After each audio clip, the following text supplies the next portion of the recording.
Wait, did I see this? Oh wait, did I skip it? Wait, what?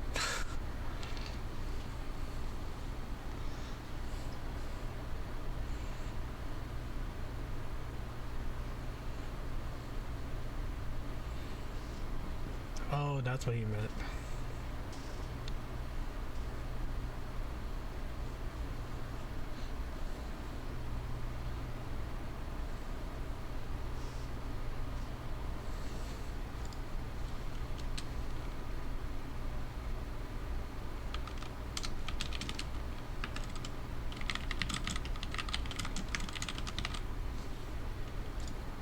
So the interesting thing is he made this into a serializable field, and I'm confused about that.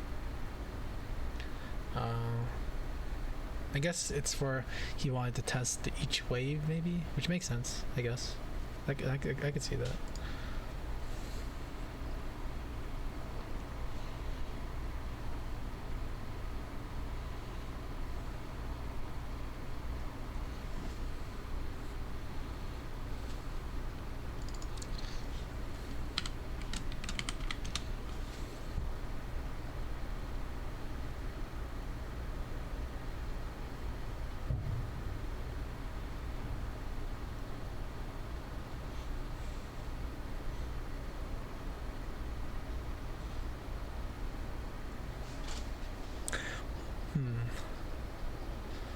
I wonder if there's multiple types of start, or is there only like void and IEnumerator?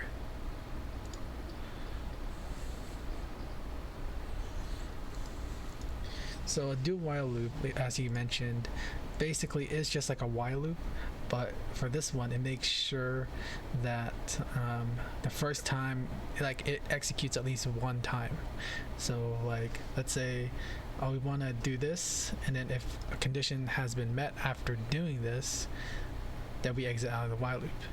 Or I mean, if there was a breaking condition in the while loop which gets satisfied through the first iteration of the while loop, then it's gonna break the loop.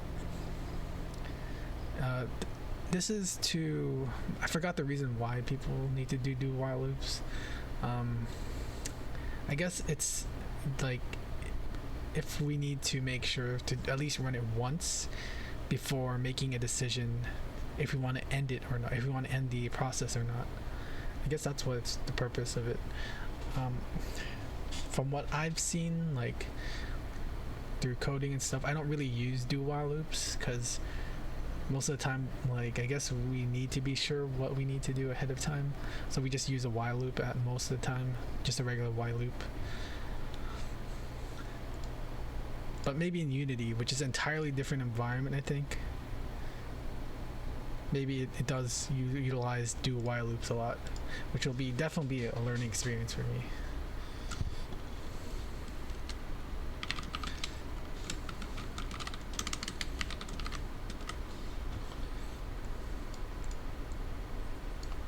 Wait, do we even need this now? Current wave equals wave configs. Oh, I guess we don't need that anymore, right? Since that was mainly used if you want for this part, but since we moved it onto here, then it should be fine.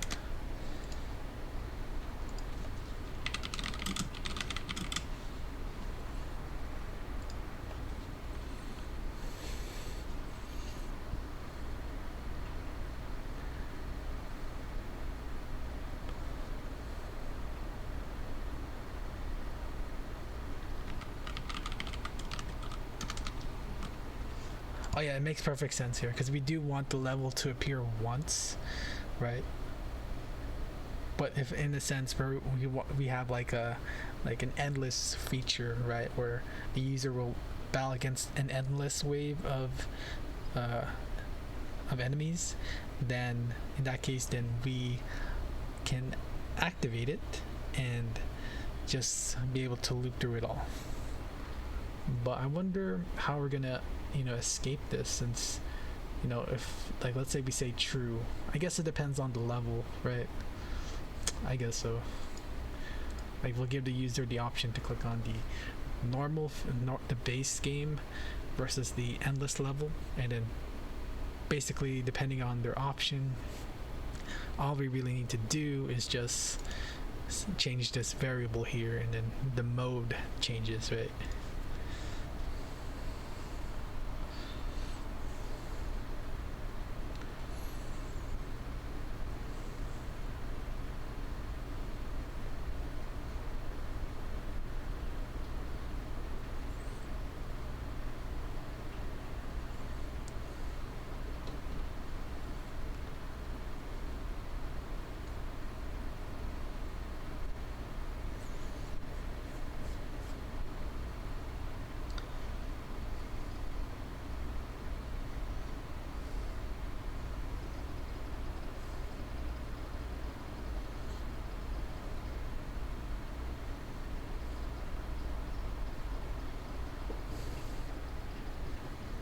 Alright, so we can try it now.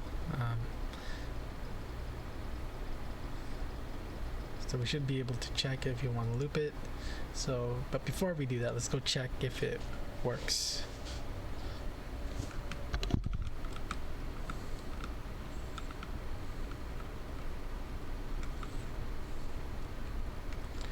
Oh wait, I have an idea. So basically, you know, how I do find this a little bit weird that the waves are spawning in between. I wonder if there's a way to wait until, like, let's say the number of enemies in that wave get destroyed, and we'll have kind of like what we did with the loose collider, or the not the loose collider, the shredder, right? In here, we're gonna or basically we don't need this. We can just basically have the waypoint like as close as possible, and then when it reaches there, you know, the game object gets deleted, right? So then there's this count value that, you know, reduces, and then let's say when that count value goes to 0, then we start the next wave, and I think that'll be a lot more that'll look a lot better than what we're seeing right now. Because, like, I mean, look at this looks like a jumble of mess. Like, you have one wave going faster than the second wave that we originally started. Like, it just looks like a mess. Like, I'm not making a bullet hell here, right? I'm just making a regular laser defender, which is kind of like how I think about like asteroids, space invaders, actually, not asteroids, space defenders,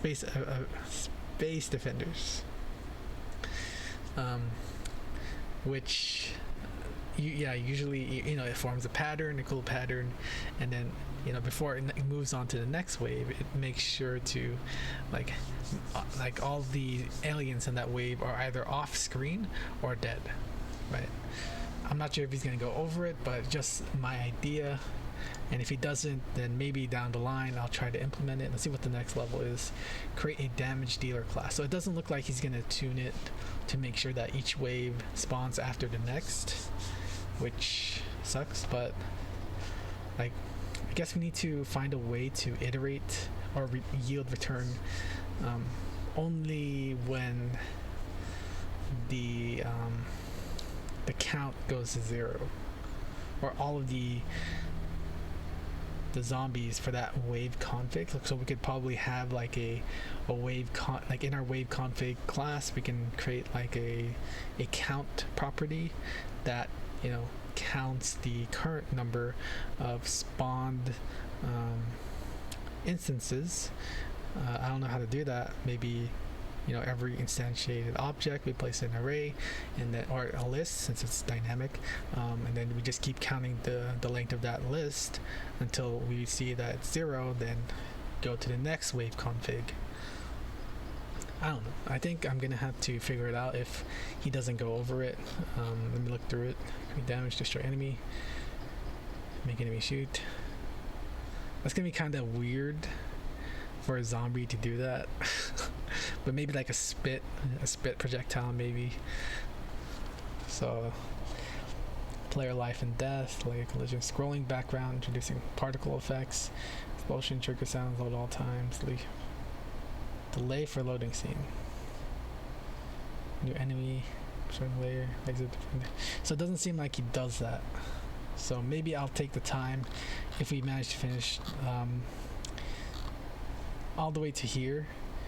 Then like I'm probably gonna do it right here, like after we take the test and before we move on to the extra stuff. I'm gonna try to do that. Hopefully it doesn't screw things up.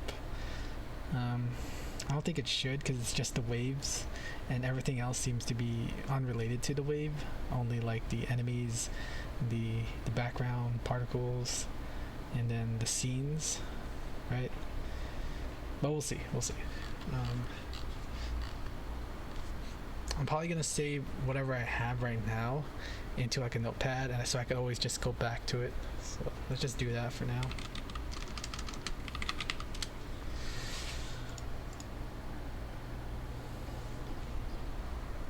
Oh yeah, we forgot to check that. So then let's try the looping mechanism. Loop. But I mean, this does look kind of easy though. Like, so this might be bad level design if you're just going through straight, because then a player can just stay still and just aim it. Heck, this is kind of even bad too. Look, everyone's going to the center. Like, I could just hold this and they all should be dead by now.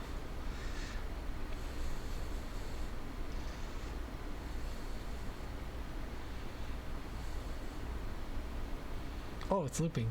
That's what's happening. Alright, so it does work. The looping does work.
Damage dealer class. I wonder what that's about.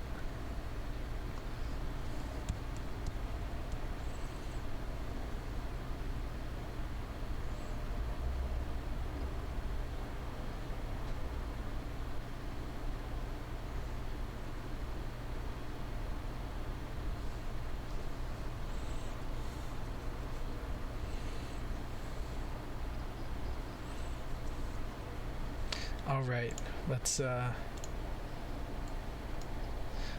see. We have the screenshot, right? So we're gonna probably create.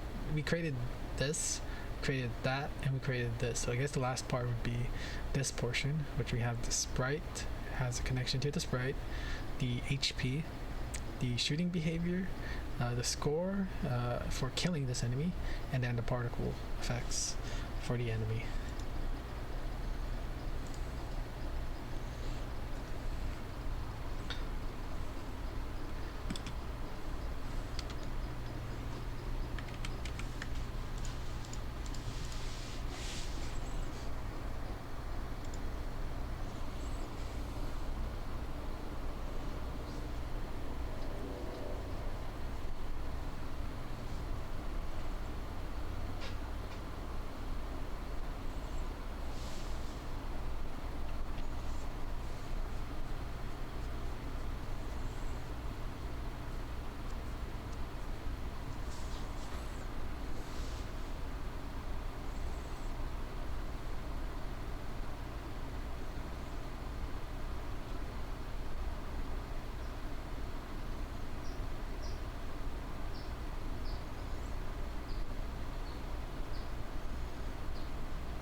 So from what my understanding, we're going to create a class called damage dealer, which contains these properties: the damage property, the ability to trigger virtual video effects, or I'm guessing just particles, and other damage related stuff, like anything like related to like poison, like damage over time type stuff, will be placed in here. And like, let's say we have these prefabs, so like player laser, let's go to prefabs, we'll have this player laser, we can create like a different type of like bullet type, right? And basically we can alter the property of that if we applied a script to our projectiles, essentially. Right? And because of that, we can change these properties for each projectile that we make. So if we can upgrade the laser, we can, you know, weaken the laser, play a different particle effect for the lasers, add poison to the lasers, so damages over time to the enemies. We have control over that by creating this script. And this one class used in many places, I'm guessing it's kind of like the singleton, kind of, or only one exists throughout the lifespan of the game, in which we refer to. But I guess it's not exactly the same, but in that sense, well, only one exists, I guess that's the similarity it has between those, between that.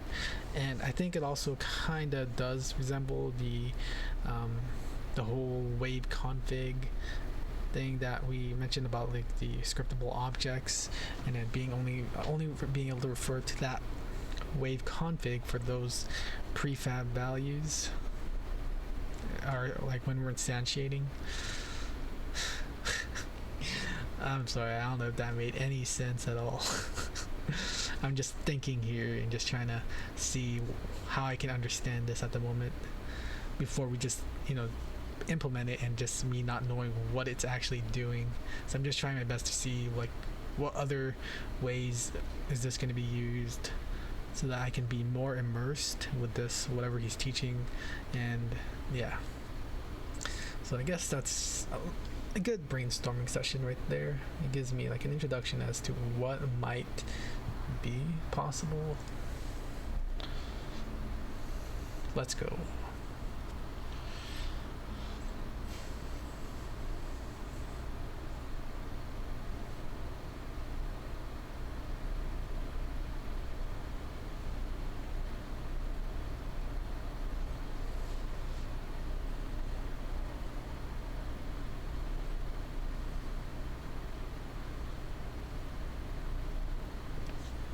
Alright, let's go make it.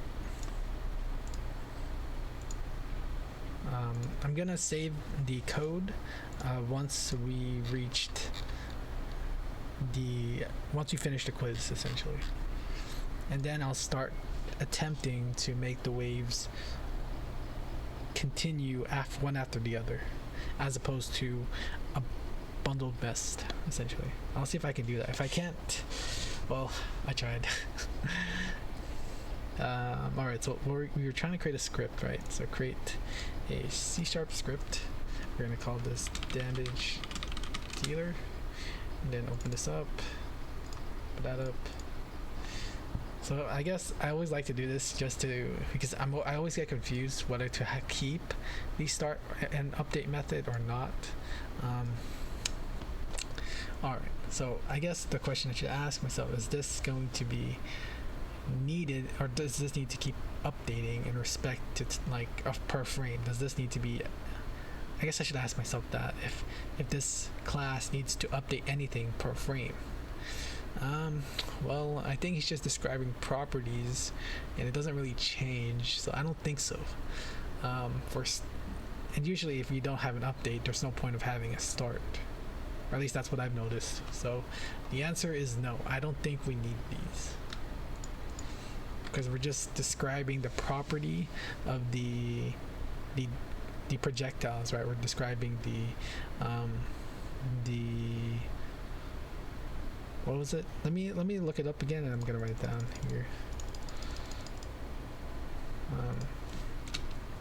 So let's see here.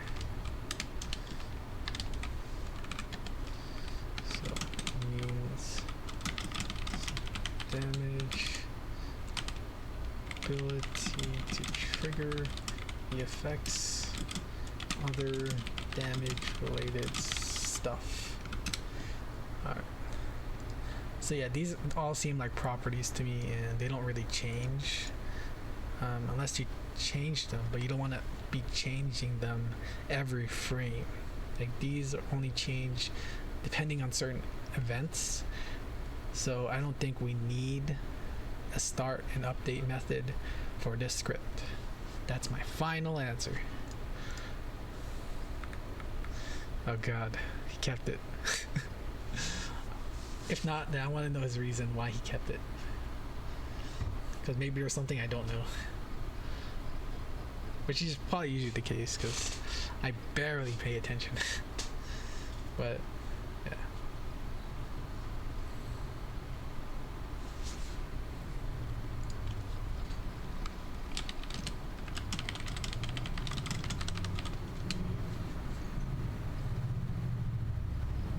Ah, nice.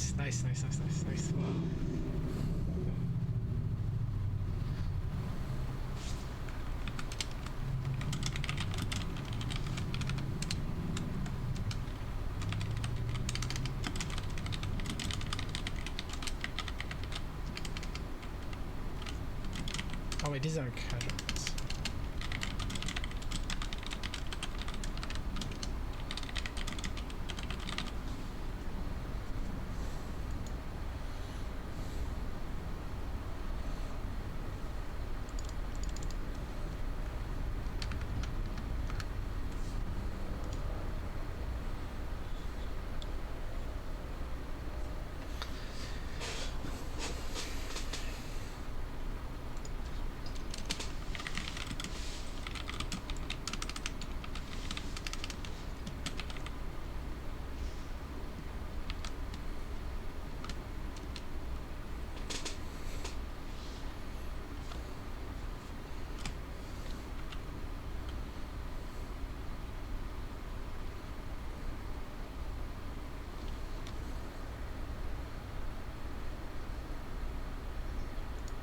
Alright, so this is a micro challenge, and he's basically asking us how the game object that the script is attached to will get deleted. So how I imagine is that this script will become part of our projectile. So for example, let's go to our prefab, go to laser, we're gonna add a component, and then we're gonna take a damage dealer, and now it's part of the laser prefab, right? And in order to, since we're in the script right now, we have to basically just destroy the game object that it's tied to.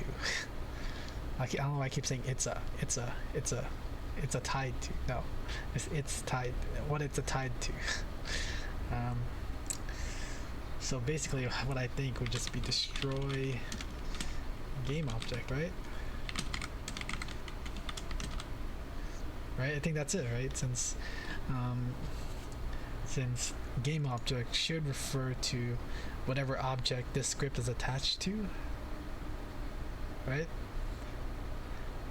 Let's see.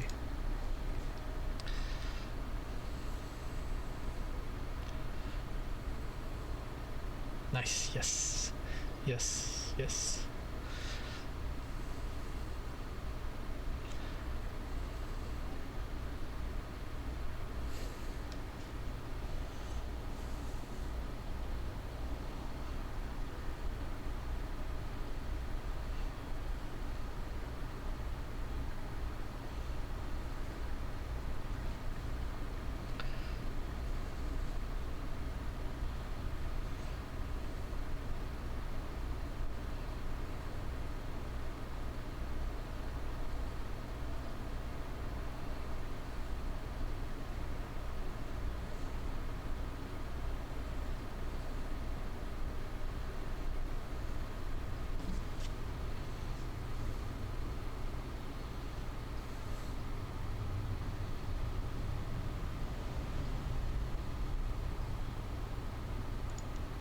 Alright, so let's create the enemy script first.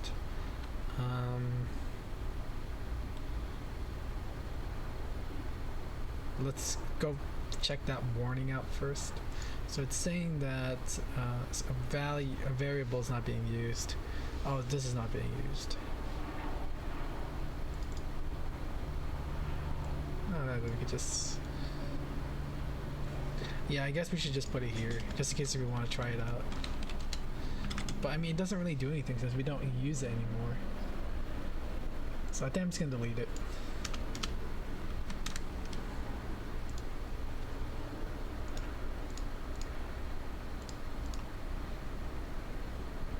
Alright, cool. That's compiled. So we're gonna create the C# script and we're gonna call this enemy. And then we're gonna make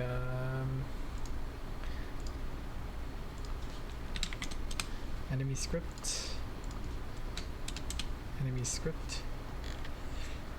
So we're gonna open up the enemy script. And alright, so here's another thing. Do we need a start and update? Let's look at what we're gonna be doing. So we're gonna need the enemy sprite.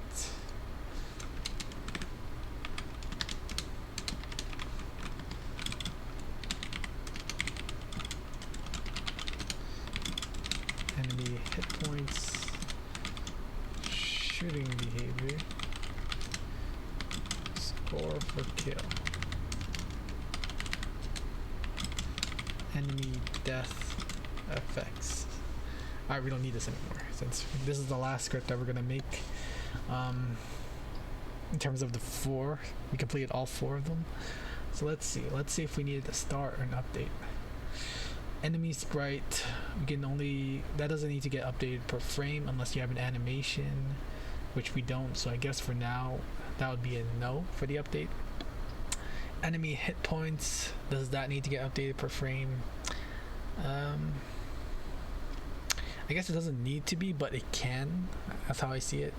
Shooting behavior, yeah, I think it needs to get updated. Shooting behavior does need to get updated. I don't know what that means though, shooting behavior. Is it like changing the pattern of the laser or something like that? I wonder what that means. Shooting behavior. Score for kill. I don't think that needs to be updated. Enemy death effects. Do effects need to be updated?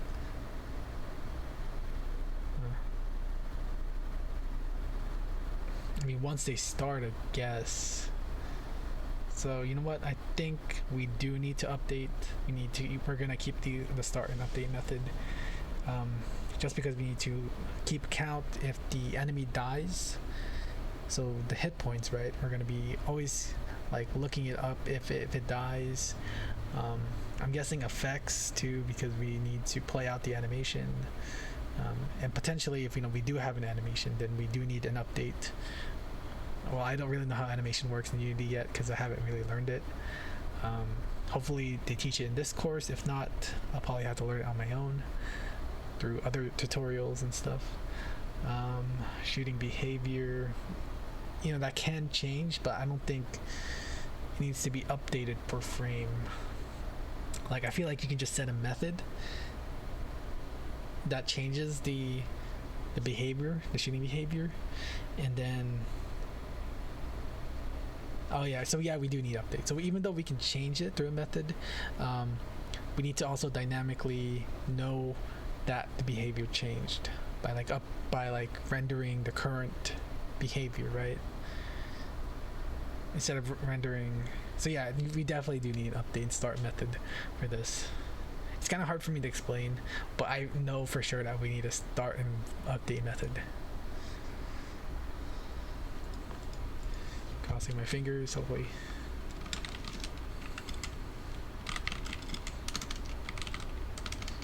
Let's call it health.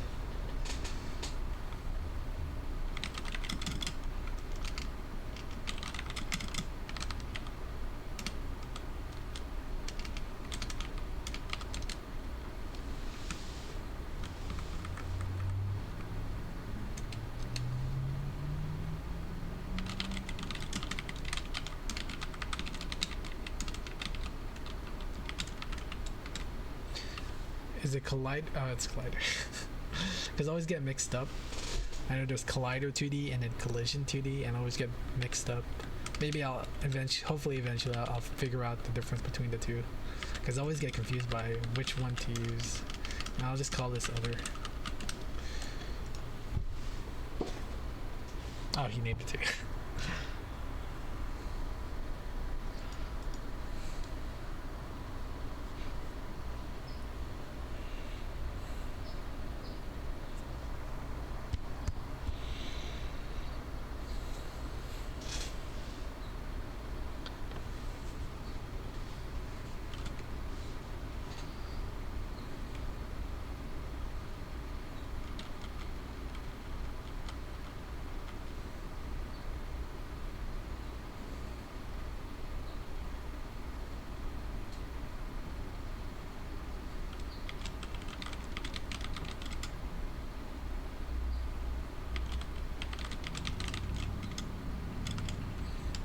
We had to find object of type.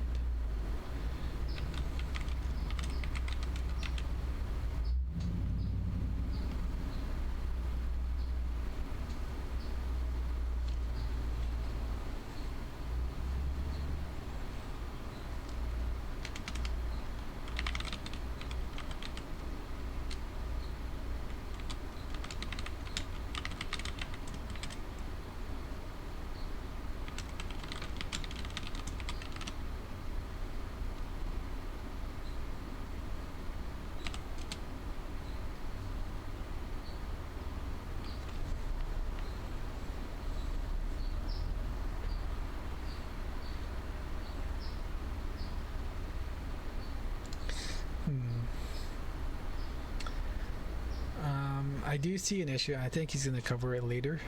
Hopefully he does. But let's say, what if like the player makes contact with the enemy, right? And it doesn't have a damage dealer.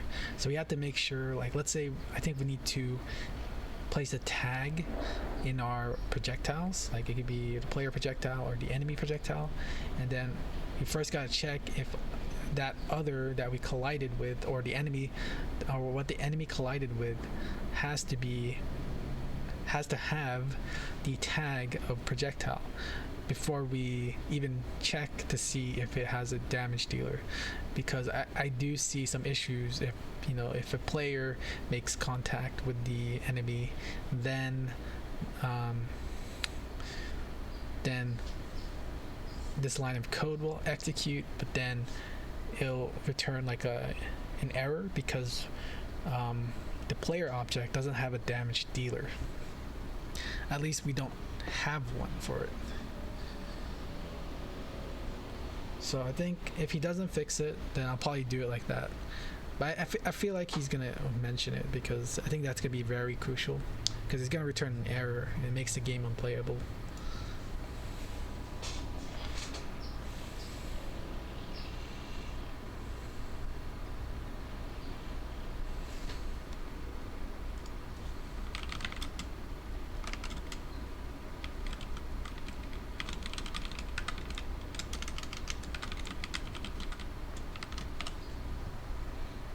Get damage.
Alright, so this is a challenge.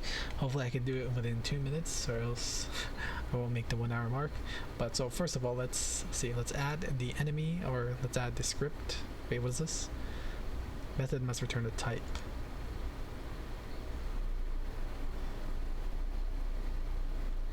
Line 29. Oh, my bad. I completely forgot about the void. Wow, that's gonna cut some time off. So let's go to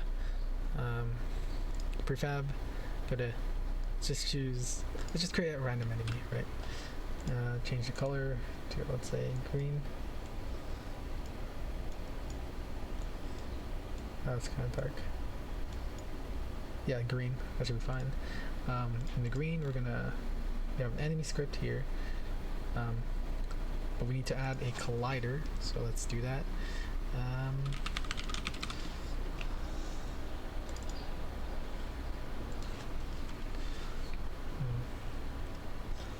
Thinking a box collider would do. Let's just edit it to make it kind of a little bit more concise, like that.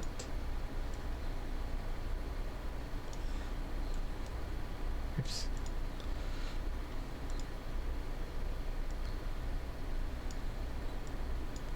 Dang it.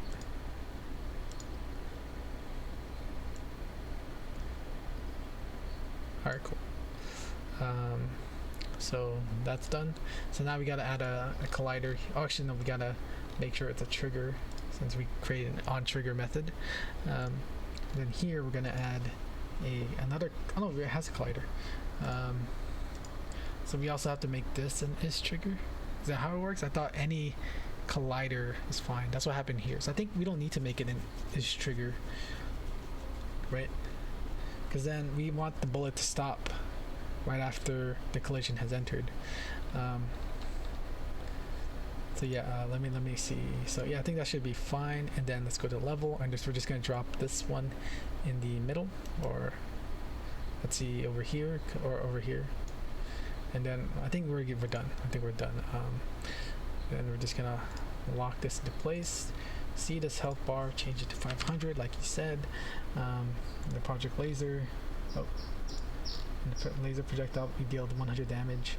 Alright, so then yeah, we're gonna lock this again, and then we're gonna try it out, and then hopefully this works. If not, I'll see you guys tomorrow. And we should do maximize on play. So let's go do it again. So the zombie enemy here has 100 health. No.